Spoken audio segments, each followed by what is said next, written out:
Oh no! Come visit me right now! William exclaimed in a panicked voice. I could almost see William's face on the other end of the phone.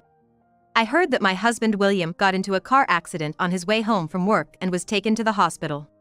But the fact that he's calling like this suggests he's clear-headed, and I don't feel any immediate danger. Sarah, you gonna answer? Yeah. What's with that nonchalant response? Your husband's in trouble. Even though he says it's a crisis, he sure sounds lively and mad. Honestly, I'm more flabbergasted than worried. After all, just last month, I was the one in the hospital. During that time, William didn't come to visit me even once. William. I wonder if you know the anxiety of being alone in a hospital bed? Now you're gonna experience it. This might be a good time for you to reflect on your selfish nature. I'm Sarah Smith. I turned 27 this year. I married William 2 years ago, when we worked at the same place. We currently live in an apartment as a couple. I'm thinking of buying a house someday and raising kids, you know? Yeah. Holding a beer, William talks about his dreams, and all I can do is nod with an unsure look on my face. I had doubts about getting a mortgage with William's income. And if we were going to raise kids, I'd probably need to start working to help with the finances. On top of that, William can be quite childish at times. I suspect he'll leave all the child rearing to me. Considering this, I couldn't feel very positive about either idea. We go shopping once a week, heading to the supermarket in William's car. We bulk buy meat and veggies that can be frozen, so on the way back, my hands are always full. You think we're spending too much? It's because we're bulk buying, so it's gonna be this much. After glancing at the bill, William checks the amount and starts walking out. Wait up! I was frantic. I thought he'd help carry at least half of the stuff. The cashier, too, looked surprised as she watched William leave. Oh, William! I walk out, carrying packages in both my arms. William doesn't match my pace. He moves ahead on his own, leaving the store and walking through the parking lot. I also stepped outside. With the packages, I can't see my feet clearly. Stumbling, I follow behind William. Just as our car came into view, I suddenly felt a sharp pain. I had tripped over the curb. My vision tilted. And my bag spilled everywhere. I stumbled back a few steps and found myself sitting on the ground. Ouch! I groaned. Only then did William turn around. There wasn't a trace of sympathy on his face. Just anger. What the hell are you doing? Making such a mess. Hurry up and pick them up. I can't. My foot hurts, I can't move. What? His voice filled with disbelief. Mustering all the strength I could, I said. Call an ambulance. This pain isn't normal. It feels like my toes are shattered. Don't be so dramatic. William just smirked and didn't do anything. With no other choice, I used my smartphone to call the ambulance myself. When the ambulance arrived, William's demeanor changed completely and he began to show concern. Sarah, are you okay? Yeah. I wasn't pleased to hear his condescending tone now. A burly paramedic put me on a stretcher to transport me. Is your husband coming with you? No. I'll go home to get her insurance card and wallet. Even as he said this, William was picking up the scattered meat and vegetables around. The paramedic looked slightly exasperated, but they loaded me into the ambulance. Inside, the moving ambulance jostled quite a bit. I was fully conscious, so the paramedic asked me how I got injured. I gritted my teeth against the pain as I answered their questions. All the while, I just wanted the pain to stop and hoped to get to the hospital and start treatment as soon as possible. Upon arrival at the hospital, I was immediately taken to the X-ray room. The diagnosis turned out to be fractures in both legs. I just tripped. I exclaimed in shock. I had panicked and called an ambulance because of the pain, but I truly hadn't thought it was this serious. Look here. Your bones are completely shattered. No way! I was at a loss for words looking at my own X-ray. If you've been doing heavy lifting regularly or just the wear and tear of daily activities, bones can get fatigued. That's what can lead to fractures with just a little incident. The doctor's tone was sympathetic. In the end, I was admitted to the hospital and waited with a nurse for William. However, William never showed up. Excuse me for a moment. I asked the nurse before calling William on his smartphone. William answered in his usual tone. Sarah, huh? What happened? My leg, it's broken. So, I'm gonna be hospitalized. Can you ask William to handle the paperwork? What? That's a hassle. A hassle? I'm seriously injured here. I felt sad. Even with such a severe injury, William didn't seem to care about me. He hadn't even looked for my insurance card. He said he forgot it while putting groceries in the fridge. All right. I'll just go and get it done, okay? William ended the call clearly in a bad mood. Would he really come in that state? I felt uneasy, but after some delay, William did show up. He had a forced smile on his face. Sorry about all this. So, the hospitalization procedures are... You can do it right here. A nurse explained to him, and William took care of my hospital admission.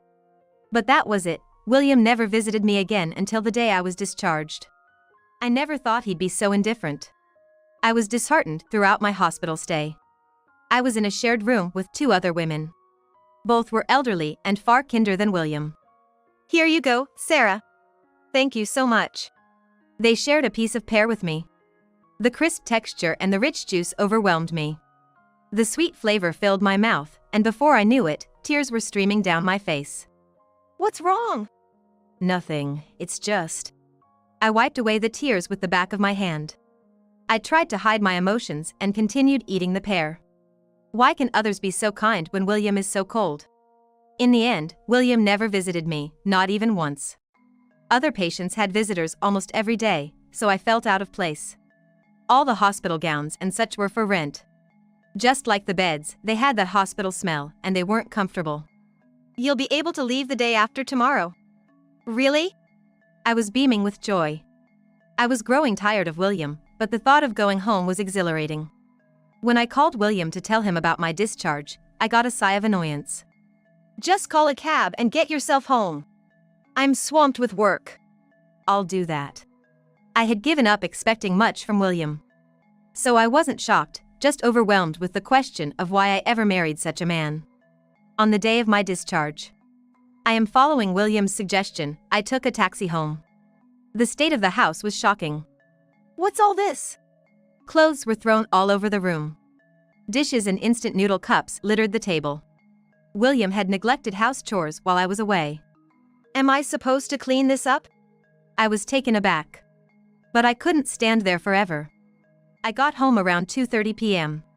William usually gets home around the same time, so I needed to tidy up and prepare dinner by then. I sighed and checked the fridge. Empty.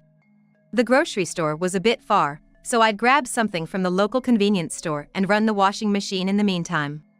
My mind was a mess. Still, my experience as a housewife came to the rescue. As it began to get dark outside and William returned, the house had regained its normalcy. Seeing it, William merely remarked, "Oh, it's clean." That was it. No words of appreciation. I realized that to William, I was just expected to take care of the house, and any lapse would earn his criticism. This is a convenience store meal, huh? There weren't any fresh veggies or anything, so it couldn't be helped. Even so, William looked displeased. And so, I returned to my usual role as a full-time housewife. My doctor had warned me against any strenuous activities, but William, as always, wouldn't help with things like carrying the trash. I wondered if I'd end up with another fracture, but continued doing the chores anyway. The next big incident happened a month later. It's urgent. Come visit me right now. What happened? William's frantic voice echoed as soon as I answered. It seems William had a car accident on his way home from work. He was transported to a hospital from the scene. Given that he called me himself, he's probably conscious and alert. It didn't sound too urgent, but he was clearly panicking. I just sighed in disbelief. I thought to myself, isn't the hospital they're being transferred to the same one I was admitted to? Well, okay, but you're gonna regret it. Shut up. Hurry up, you loser. The call ended. Reluctantly, I began preparing to head to the hospital. Even though William seemed so indifferent when I was hospitalized, look at him now that he's the one in trouble. How selfish can one be? An idea suddenly crossed my mind. William needs some punishment. While I was going through the admission process, William called. Hey! What are you doing? Get over here fast. I'm at the hospital. I'm currently going through the admission process. So, you're gonna come here after? Nah, I'm going home. What? William responded in a dumbfounded tone. While looking over the hospital paperwork, I said into the phone. I came to the hospital as you asked. I'll take care of your admission too. But I'm not going to your room. Are you kidding me? Hey, you're joking, right? Nope. I bluntly replied. There are rental pajamas available, and everything else you might need has been left with the nurse. No need to worry. Sarah, it's a serious situation for your husband. Don't you care at all? William tried desperately to gain my sympathy. I couldn't help but smile. When it was my turn, it was a significant event for a wife. After all, it was William who ignored that. I do think it's tough. Right? Then get over here now. But I think it's a good opportunity. You can have the same experience I had when I was in the hospital. Isn't it wonderful for a couple to go through the same thing? Cut it out. William was furious, but Sarah hung up without a care. Soon after, William called again, but Sarah ignored it and finished her paperwork. On her way out, she noticed that William's doctor was the same one who had treated her during her hospitalization. The doctor knew about the way I was treated. Sure enough, that night, Sarah received a call from William complaining. What did I do to that doctor? I can't understand why he's so cold to me. Is that so? Having the same doctor, it really shows the mysterious bond between couples. That's what Sarah thought, but on the other end of the phone, William was desperately talking about the misfortune that had befallen him. I can't stand this hospital. The nurses and the doctor treat me like a villain. That sounds tough, Sarah replied. From what she heard, initially, the doctor and the nurses seemed to have a sharp attitude towards William. Gradually, the other patients in the same room also began to ignore William. I don't belong in this hospital. All I can do is close the curtains and sleep all day. Meanwhile, the people in the room are talking behind my back. Backbiting is awful, Sarah sympathized. Sarah remembered seeing William talking bad about her to a colleague after a few drinks. When William caught her gaze, he quickly hung up looking guilty, but never apologized. I wonder if he understands a bit of how I felt back then. William was hoping to be discharged as soon as possible. So much so, that when the day of his discharge was finally set, he eagerly called her. Just 3 more days. I can be discharged in 3 days. Oh, is that so? You should be happier. Your husband is coming home. Or more like a mountain of chores is coming home. That's what I thought, but I didn't say it out loud. We borrowed the hospital bills from relatives. Well, when I get back to work, I gotta work hard to pay them back. William ended the call just like that. He didn't seem concerned about my living expenses at all. I thought about dipping into my savings from my single days, but it might be better to just get back to work. I should save my savings for a rainy day. After that thought, I tilted my head. What rainy day? Then it hit me. I wouldn't struggle without William. What have I been doing? My decision after that was swift. Not just about work. I also started looking for a new place and planned to leave William. Luckily, I secured a job after the second interview.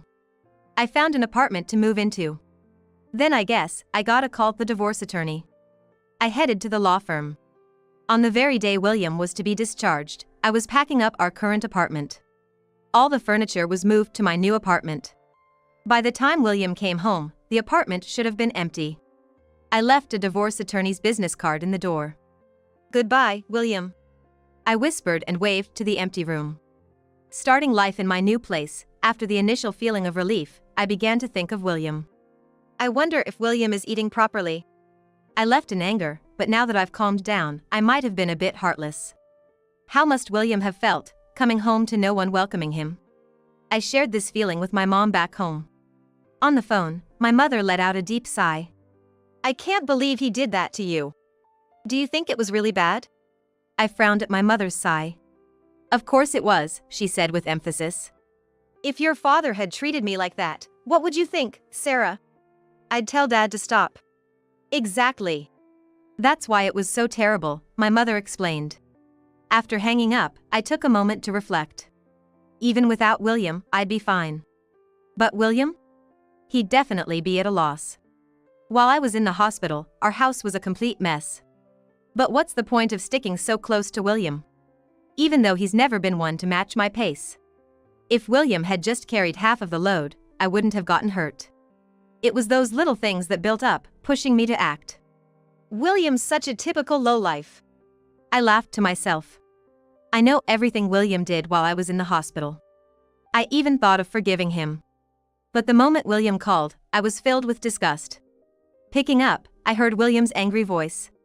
Sarah, where are you? Get back home now. I hung up without a word. I couldn't take it anymore. I couldn't stand William's angry voice. It was unbearable. And then I realized. It's over between William and me. As expected, William called with a fury like no other. Sarah, what do you think you're doing? I'm not gonna let you go. I have no intention of getting back together with you, I said, trying to keep my voice calm. I realized once I distanced myself from William. He had been a burden to me. When I slipped in the parking lot, William didn't help me. I even had to call the ambulance myself. What's the reason to be with a man like that? You probably think of me as some maid or something, William. If that's the case, why don't you hire me and pay? What are you talking about? You're my wife, aren't you? William's voice became soft and cajoling. I was deceived by that voice once and ended up falling for him. He may seem gentle, but that's just on the surface. In reality, he's selfish and cold-hearted. I won't be fooled anymore. Just because I'm your wife, you think you can get away with anything? Do you have any idea how I felt when I was hospitalized? Of course I do. You didn't even visit me. I was so embarrassed. It's more than just an embarrassment issue, I replied, exasperated. That day, the tears I shed while eating a pear were tears of frustration. I can never forget the tears of that day. You didn't care when I got hurt, did you, William? You were too busy with work to even visit me. If I don't work, you'd be left out in the cold, you know? I'm doing just fine. I thought William's words sounded rather desperate. In reality, I had been living on my own income before we got married, and I'm managing just fine even after distancing from William. William was trying his best to make me feel indebted to him. He often reminded me how I lived off his earnings. I sighed. If you want to take care of a woman that much, why don't you live with the woman you were close with when I was hospitalized? What the hell are you talking about? William was visibly shaken. But I knew. For the past 6 months, William had been having an affair with a younger female coworker. He had claimed to be working late and on weekends, but his paychecks told a different story. Suspicious, I hired a detective and uncovered the truth. You should have had her do the housework while I was hospitalized. She can't do any household chores. It seemed William had given up on lying. He exclaimed in a flustered tone. Yeah, that's right. But I can't marry her. She spends too much money, and she can't even do household chores properly. So, a woman's worth is based on whether she can do household chores? Of course it is, William said with disdain. You may not be a beauty, but you do the household chores properly. Well, you don't have much going for you as a husband either. What did you say? I declared. I am looking coldly at the infuriated William. I'm recording this conversation. Huh? I thought you'd get angry and show your true colors right away. That's why I picked up the phone. To leave evidence. Yes, she needed evidence of William's choice of words for the divorce. She managed to get him to admit his affair too. Now I just have to submit this to court. Wait. I misspoke. Come on, Sarah, let's redo this. Don't tell me what to do. There was a momentum in my voice. Uncontainable anger made me say that. You never once matched your pace with mine when we walked. That's what caused that injury. That was just you being clumsy and falling on your own. William never really cared about me.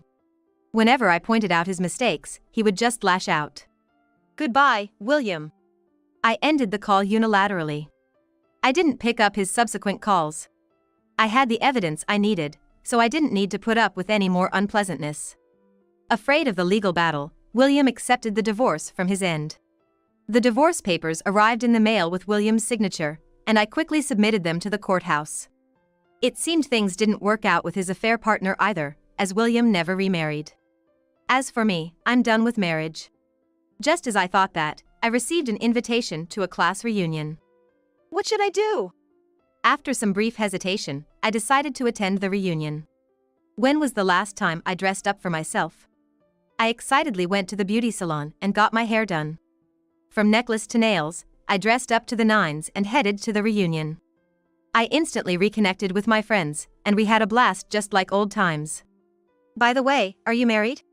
Nah, just got out of a relationship recently. Oh. My friend nodded and whispered in my ear. Looks like Thomas is still single. Really? I felt a slight flutter in my heart. Thomas was my first love and my first boyfriend. We ended up in a long-distance relationship when I went off to college, and it eventually just fizzled out. With those fleeting memories in my heart, I faced Thomas. It's been a while, Sarah. Yeah. It's good to see you're doing well. I was able to smile genuinely. When was the last time I smiled like that from the bottom of my heart, not just being polite? Even after the reunion, my connection with Thomas continued. After exchanging texts, we started to meet in person. It kind of feels like a date, doesn't it? I said, half-jokingly. Thomas looked at me with a more serious expression than usual. It is a date. Huh? You didn't realize? Thomas seemed taken aback. I was too shy to look straight into Thomas's eyes. Oh, so it was a date. From that day on, I started to think that maybe it wouldn't be so bad to be open to love again.